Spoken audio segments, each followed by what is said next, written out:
G'day guys, Jeff here, and Battlefield Bad Company 2 Beginner Weapons, that's what I'm going through. The 971 Vintovka, which actually means rifle in Russian, I believe, is the beginner weapon for the assault class. It's not a bad rifle, but it's not great. It has decent power, but the recoil's fairly harsh, so you want to use it in bursts. You'll put a lot of time into this weapon, I believe. It's an upgrade. It has better damage and accuracy over the 971, but it has a lower rate of fire.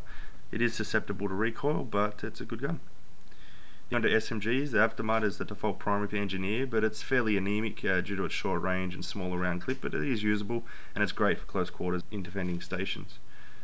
You might put a bit of time into this second gun. It's the Scar Light.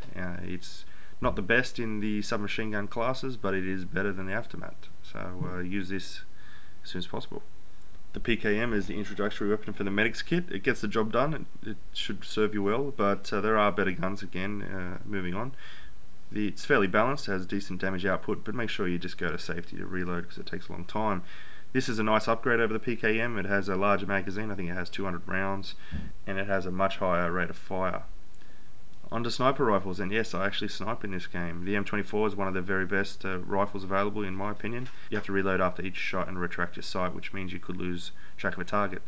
Nonetheless, if you don't like the bolt action, you can also use the Type 88, which is a semi-automatic sniper rifle. You can fire up to 10 rounds, but it's also less powerful and less accurate than the M24. The M9 is available to all kits, and you should get some time getting familiar with the pistol because it can get you out of a tough jam if you need to reload your primary. The 1911, I mean, who can go past that, but it has a very small magazine capacity, but it's a powerful weapon.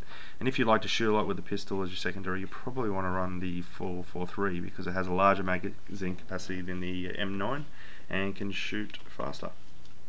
A couple of things with C4, plan a few on a quad bike, drive the quad bike towards a tank, jump off and detonate. That's a bit of fun to take down a tank or some enemy players.